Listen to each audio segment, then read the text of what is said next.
देख रहे हैं हमारी खास पेशकश उमा भारती के बदले सुर। जी हाँ, उमा भारती ने बढ़ाई है अपनी ही पार्टी की मुश्किलें।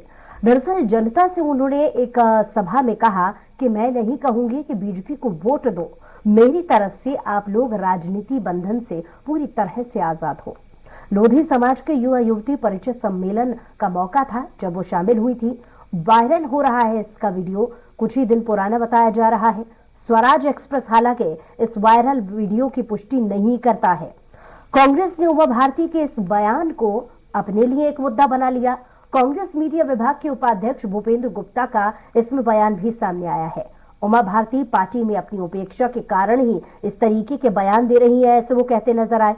लोधी समाज को बीजेपी के बंधन से मुक्त कर रही हैं उमा भारती, और उमा भारती के साथ प्रदेश की जनता की सहानुभूति है। बीजेपी ने खरीद के लिए लाए गए लोगों के कारण पार्टी के वास्तविक कार्यकर्ता उपेक्षा के शिकार हो रहे हैं। ये तमाम बातें कांग्रेस की तरफ से कही जा रही हैं। जाहिर है बैठे बिठाए कांग्रेस को भी एक मुद्दा हाथ लग गया है। क्या कुछ भूपेंद्र जी ने कहा, ये भी हम आपको सुनाते हैं इसी बीच।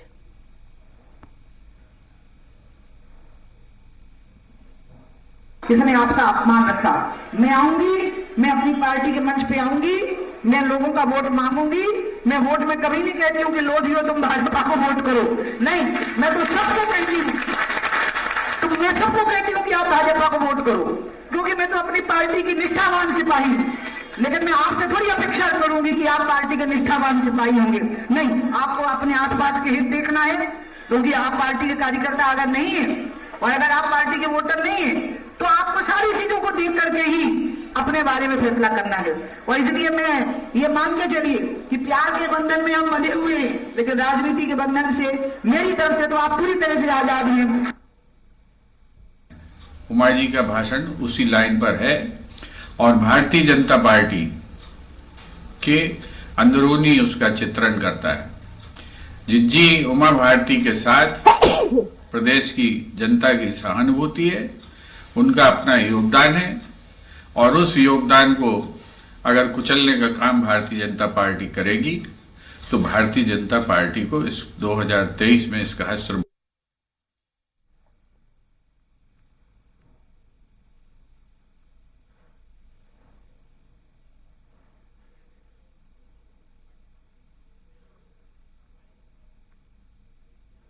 और इसी पर विश्लेषण करने के लिए हमारे साथ खास बातचीत के लिए इस वक्त स्टूडियो से live state head Ajay Tripathi ji हमारे साथ लाइव जुड़ गए हैं, और दूसरी तरफ अतुल शर्मा भी हमारे साथ हमारे संवाददाता जुड़ गए हैं।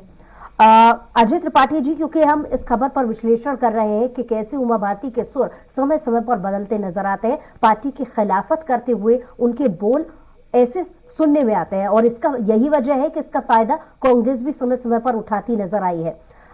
इस खबर पर अगर विश्लेषण कर लिया जाए, आपकी क्या प्रतिक्रिया है? देखिए बुसरा, निश्चित रूप से उमा भारती बहुत ही नाप तोलकर बोलती हैं, नासमझी पर कहा जाता है, लेकिन उमा भारती बहुत सलीके से बड़े नाप जोख कर तौल करके बोलती हैं।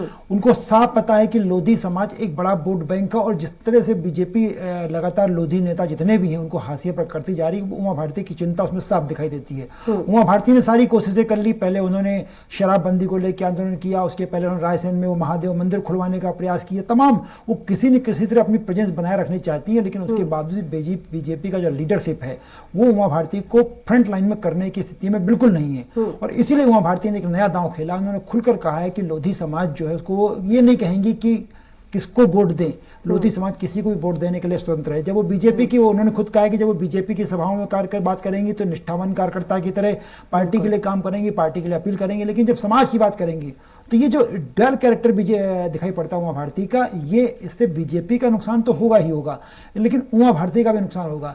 ये वही बीजेपी है, उमा भारती को साफ समझ लेना चाहिए कि ये वही बीजेपी है जिसने बड़ा महलरा के चुनाव में तमाम बड़ा लोधी वोट बैंक होने के बावजूद उमा भारती के खिलाफ कम्युनिस्ट पार्टी से ला करके एक आदमी जो, अगर चूंकि बीजेपी के पास अपना व्यक्ति नहीं था, तो एक अलग संस्कृति, अलग कल्चर, अलग स्टाइल, अलग सोच, अलग परंपरा, सब कुछ अलग, कपूर चंद घुवारा को ले आई बीजेपी में। और कपूर चंद घुवारा जो ठेठ कम्युनिस्ट पार्टी के आदमी थे उनको लाई, और बड़ा महलरा के चुनाव में उसरा सबको याद होगा कि क्या दादागिरी हुई थी, क्या गुंडागिर्दी हुई थी, गोलियां चली थी, लेकिन बीजेपी ने उमा भारती को जीतने नहीं दिया।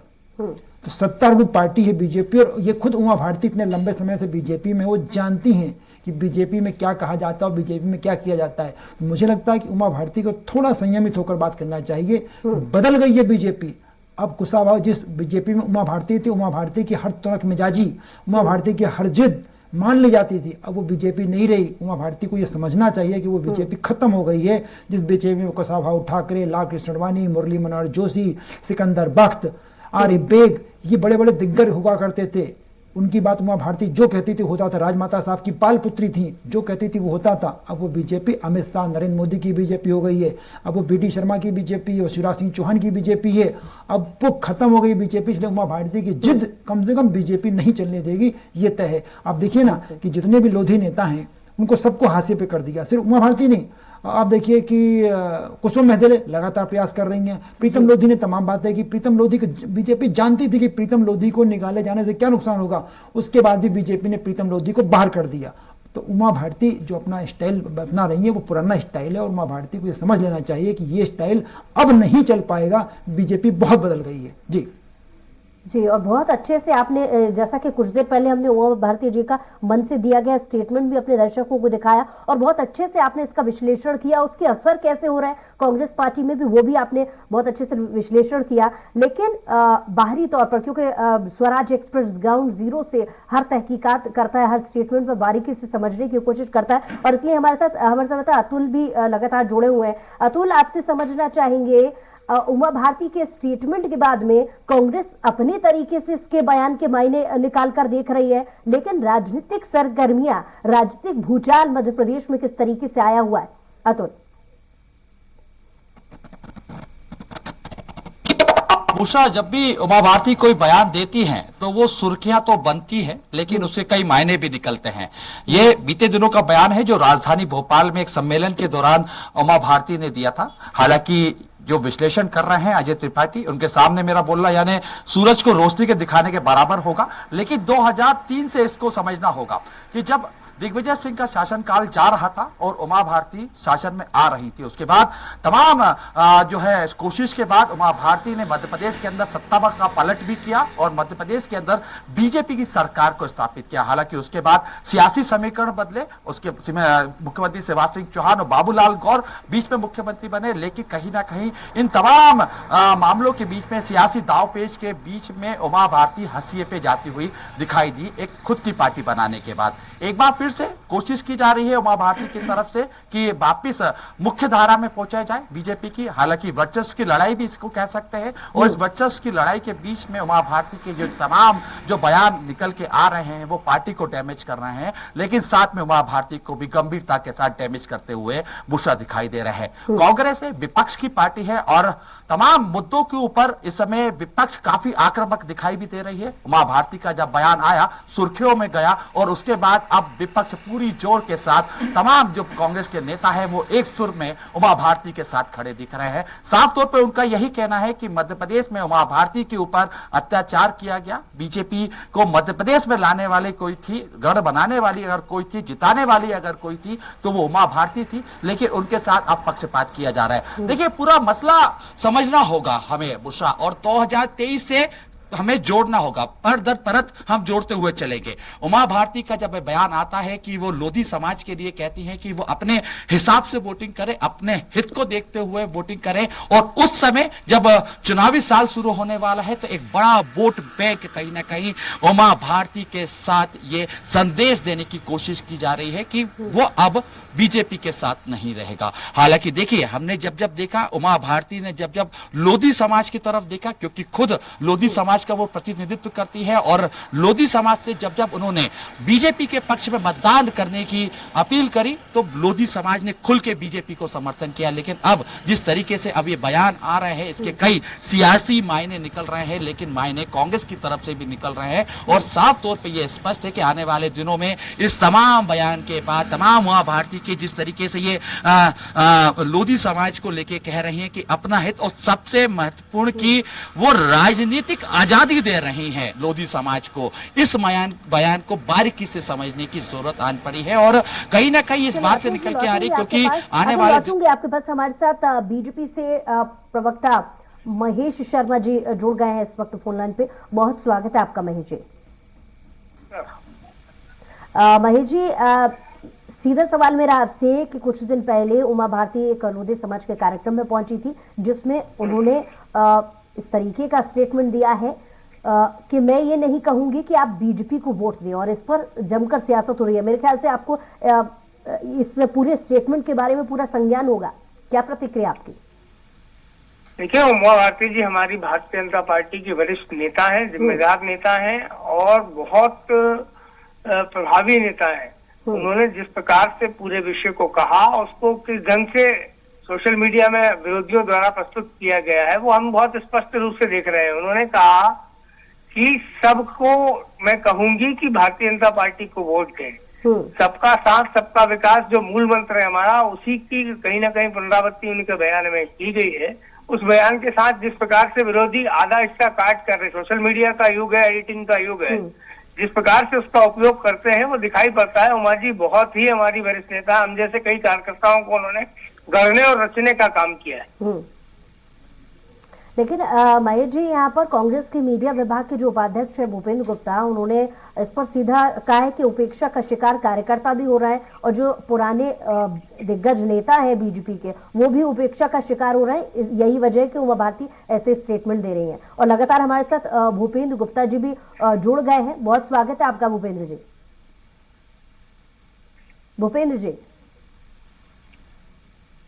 भूपेंद्र जी सुन पा रहे हैं आप?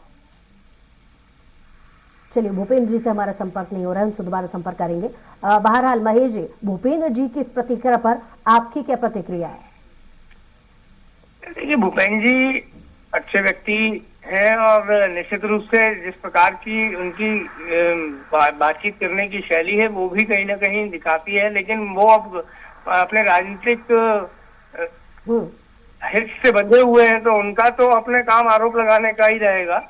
लेकिन इसके इतर अगर मैं जाऊं तो कांग्रेस जिस प्रकार की व्यक्तित्व के बारे में यहाँ पर हम नहीं पूछ रहे हैं। हमारा सीधा सवाल है कि कांग्रेस का ये कहना है कि उपेक्षा का शिकार हो रहे हैं बीजेपी के कार्यकर्ता और बड़े नेता। भारतीय जनता पार्टी में किसी प्रकार से कोई उपेक्षा का शिकार नहीं है। हर कार्यकर्ता को अवसर मिलता है, समय आने पर प्रत्येक कार्यकर्ता जो जिस काम के लिए उपयुक्त होता है उसे काम में लगाया जाता है। ठीक है, इसका जवाब उन्हीं से ले लेते हैं, क्योंकि वो इस पर स्टेटमेंट जारी कर चुके हैं। भूपेंद्र गुप्ता जी एक बार फिर से हमारे साथ जुड़ गए हैं। भूपेंद्र जी, उपेक्षा का शिकार बीजेपी के कार्यकर्ता हो रहे हैं, बड़े नेता हो रहे हैं, ये आपने कुछ वक्त पहले स्टेटमेंट जारी किया था। निश्चित रूप से उमा भारती जी का जो बयान है वो उसी संदर्भ में है, और जो अभी हमारे मित्र कह रहे हैं बीजेपी के कि उपयुक्त आदमी को उपयुक्त काम दिया जाता है, इसका मतलब उमा भारती जी जो है अब इनकी पार्टी के लिए उपयुक्त नहीं बची हैं, ये चीज स्पष्ट हो गई है। दूसरी चीज, उन्होंने एक बड़ा वक्तव्य ये दिया है कि मैं जो है अब आपको बंधन से मुक्त करती हूँ, आजाद करती हूँ, आप अपने मन से वोट डालें। इसका मतलब जो है भारतीय जनता पार्टी नेताओं का जो है जातियों को बंधित करने में जो है उपयोग दुरुपयोग करती है, और उनकी वोटों को जो है भावनाओं के आधार पर जो है निचोड़ने की कोशिश करती है, जिससे उन्होंने मुक्त कर दिया। उन्होंने कहा अपना हित अहित देखकर अब आप वोट डालें, अब हमारे कहने से मत डालें। इसका मतलब है कि बीजेपी उनके हितों की साधना नहीं कर रही है। महेश जी, सुना आपने? जी भूपेंद्र जी, देखिए, लंबे समय तक तुष्टीकरण की राजनीति करने वाले पिछले चुनाव में आप देखें, कमलनाथ जी का एक वीडियो वायरल हुआ था जिसमें उन्होंने कहा था कि 90% मुस्लिम समाज के वोट हमको चाहिए तब हम चुनाव जीत पाएंगे। तो ये सारी समाजों को विभक्त करके बांटने की राजनीति करने वाले लोग रोशनी डालना चाहूंगी कि कुछ वक्त पहले उमा भारती जी शराबबंदी को लेकर के भी अपनी ही सरकार के खिलाफ काफी मुखर होकर के कई बार बोल चुकी है। ये किस और इशारा करता है? देखिए, शराबबंदी समाज को जागरूक करने की दिशा में जिस प्रकार से सरकार आगे बढ़ना चाहिए, उस दिशा में अगर कोई सुझाव आता है हमारे वरिष्ठ नेता का, तो उसको आप सुझाव के रूप में देखें, और समाज में कैसे इसके लिए जागरूकता है उस दिशा में सरकार काम भी कर रही है। हमने चरणबद्ध तरीके से दुकानों को कम भी करने का काम किया है, और समाज में एनजीओ और सबके माध्यम से हम तो विपक्ष का भी आह्वान करते हैं कि ये भी जाए जनता में और समाज में जागरूकता फैलाए कि भैया नशे से दूर रहना निश्चित रूप से एक जीवन का आधार होता है। तो ये सारी चीजें सतत चलने वाली एक प्रक्रिया है। उसको उस ढंग से कि उस सरकार का विरोध किया, ये कांग्रेस का चश्मा हो सकता है, लेकिन इसको जनता उस नजरिए से नहीं देखती। अजय त्रिपाठी जी, कुछ देर पहले आप बहुत अच्छा विश्लेषण उमा भारती के स्टेटमेंट का कर रहे थे, आपने अभी तक महेश जी की बातों को सुना?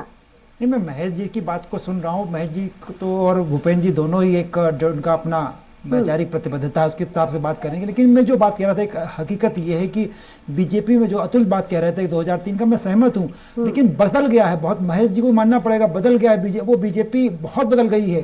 पिछले 20 साल से सत्ता वाली बीजेपी है उमा भारती की, वो बीजेपी आप देखिए कि मध्य प्रदेश में थोड़े बहुत नहीं, दूसरा 9% वोट बैंक है लोधी समाज का। उस 9% में लगभग 65 सीटें आती है विधानसभा की और 13 सीटें आती है लोकसभा की। दमोह का दमोह सीट, खजुराहो सीट, आप चलिए इधर बुंदेलखंड का जितने भी है, सागर सीट, यहाँ सभी लोधी बड़े प्रभावी स्थिति में बन जाते हैं। और बीजेपी ने जो गेम किया बहुत बड़ा कि उन्हें ऐसे कोई व्यक्ति, देखिए उमा भारती ने आप देखिए बीजेपी के तमाम नेता, आडवाणी चले गए हाशिए पर, तो उमा भारती कहाँ लगती हैं? आडवाणी जी, शांता कुमार, जितने बड़े बड़े दिग्गज नेता हुआ करते थे, धीरे धीरे सिर्फ वो एक लगे। और उमा भारती के लिए भी आज देखिए आप कि बीजेपी ने एक नया मुकाम खड़ा कर लिया। आज प्रहलाद पटेल और उमा भारती के बीच वैसी शुभेच्छाएं नहीं हैं जिसके दम पे दोनों की ताकत हुआ करती थी। बीजेपी ने साफ फ्रैक्शन खड़ा कर दिया। प्रहलाद पटेल लोधी समाज के बड़े नेता हो गए और उनके पैरेलल खड़ा कर दिया। दूसरा आप समझिए कि आज की तारीख प्रद्युमन लोधी देखिए बीजेपी की तरफ हैं, उमा भारती का पहले छोड़ चुके हैं। और कल को जब बात होगी तो कुसुम महदेले भी उमा भारती के साथ खड़ी नहीं होंगी। ये बीजेपी उमा भारती को लोधी समाज के अंदर भी अकेला कर देगी और गिने चुने बड़ा मलहरा उनका जो अपना खुद का क्षेत्र है उस इलाके को छोड़कर जिस दिन टिकट कटना शुरू हो जाएगा, आप बड़ी बात समझिए, उनका खुद का भतीजा उमा भारती का जिस दिन पार्टी पूरी ताकत के साथ ये कह देगी आपको टिकट नहीं मिलेगा, भले बीजेपी हार जाएगी, उस दिन उमा भारती का भतीजा भी बीजेपी के पाले में खड़ा होगा, बुआ को छोड़ करके। सबको चाहते हैं बुसरा जी अब कि कैसे हो जाए, तो 9% वोट बैंक लेकर अकेले उमा भारती अब दावा नहीं कर सकती हैं। और उनमें तमाम फ्रैक्शंस है बीजेपी में और उस फ्रैक्शन का फायदा बीजेपी नेतृत्व उठा रहा है। और ये बीजेपी का जो नया स्टाइल है नरेंद्र मोदी और अमित शाह की इस बीजेपी में, जैसा मैंने आपसे कहा कि ये लाल कृष्ण अडवाणी, सिकंदर बख्त, आरिफ बेग, मुरली मनोहर जोशी, शांता कुमार, इनकी बीजेपी नहीं है ये।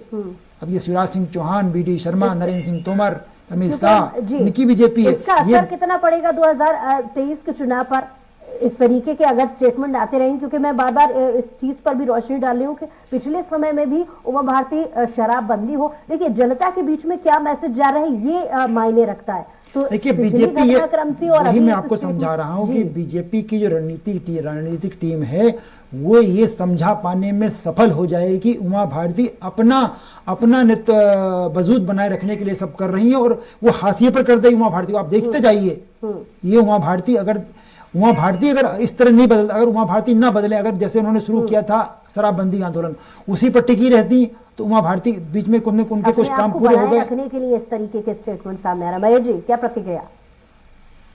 देखिए उमा जी हमारी बहुत वरिष्ठ नेता है, उन्हें कुछ भी साबित और ये करने की आवश्यकता नहीं है। जहां तक बात है उमा जी ने लगातार बड़े बड़े मंत्रालयों का दायित्व भी संभाला है और हमारे अनेक कार्यकर्ताओं को संगठन के माध्यम से गढ़ने का काम भी किया है। तो उमा जी ने जो बयान दिया वो सबका साथ सबका विकास हमारा जो मूल मंत्र है उसके आधार, उसके ध्येय में केवल वही वाक्य है। जिस प्रकार से समाजों को बांटने का काम कांग्रेस पार्टी लंबे समय तक करती रही है, तुष्टीकरण के नाम पर वोट बैंक की राजनीति करती रही है, वो राजनीति भारतीय जनता पार्टी का नेतृत्व नहीं करता। सबका साथ, सबका विकास, सबका विश्वास, इसी मूल मंत्र के आधार पर हम लोग काम करते हैं और आगे बढ़ रहे हैं। ठीक है, इस पर प्रतिक्रिया भूपेंद्र जी की भी ले लेते हैं। भूपेंद्र जी, लगातार आपकी पार्टी की तरफ से ये कहा जा रहा है कि बीजेपी के जो कार्यकर्ता हैं, जो बड़े नेता हैं, वो उपेक्षा का शिकार हो रहे हैं। उदाहरण उसमें सबसे पहली लिस्ट में उमा भारती है।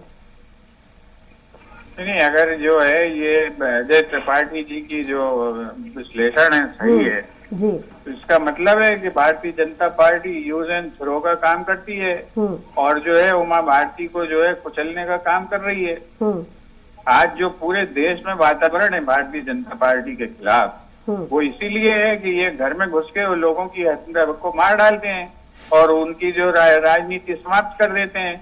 आप बताएं भारतीय जनता पार्टी ने इससे जो है शिवसेना का मतिभ्रम क्यों हुआ है? क्योंकि ये अंदर घुस के जो है उनकी राजनीति को समाप्त कर रहे थे। देश में इनने सबके साथ यही किया है। जिन्होंने जो है मायावती के साथ गठबंधन करके मायावती को निपटाया, जिसके बाद जो है सपा से गठबंधन करके सपा को निपटाया। तो ये तो इनकी टेंडेंसी और इनके कैरेक्टर का पार्ट है।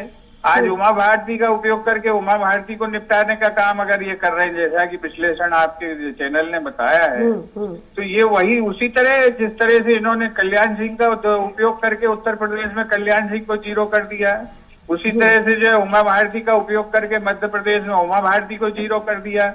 कल जो है प्रहलाद पटेल का उपयोग करके प्रहलाद पटेल को जीरो कर देंगे, परसों महेश जी को जो है उपयोग करके महेश भाई को जीरो कर देंगे। तो अगर ये राजनीति है तो इस राजनीति की तो बात मैं कर रहा हूँ कि ये भारतीय जनता पार्टी का जो कार्यकर्ता है वो एक कसमसाहट महसूस कर रहा है। चोरी के बच्चों को माल खिलाया, रबड़ी खिलाई जा रही है और घर के बच्चों को भूखा मारा जा रहा है। उसी पर आपसे सवाल, अजित त्रिपाठी जी ने बहुत एक अच्छे विश्लेषण में ये भी बात कही है कि अपनी राजनीति को सुरक्षित करने के लिए, सुर्खियों में बने रहने के लिए उमा भारती इस तरीके के काम तो कर रही है, लेकिन इसका असर, आपसे सवाल यही कि इसका असर बीजेपी के लिए 2023 के लिए कितना पड़ता आप देख रहे हैं भूपेंद्र जी?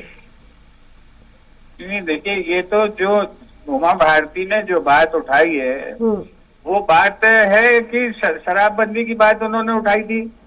अब जो है मुख्यमंत्री जी रोज कह रहे हैं कि हम शराबबंदी कर रहे हैं और घर घर दारू खाने खुलवा दिए हैं। तो ये जो विरोधाभास है सरकार की, ये जो नीति है कि घर घर में नशा परोस दो और जो है उसके लिए जो है लोगों को अपन एनकरेज करो, दारू की कीमतें घटा दो, उसकी फीस जो लाइसेंस फीस 2000 से घटा के 500 रुपए कर दो ताकि लोग घर घर स्वेच्छा से दारू पिए।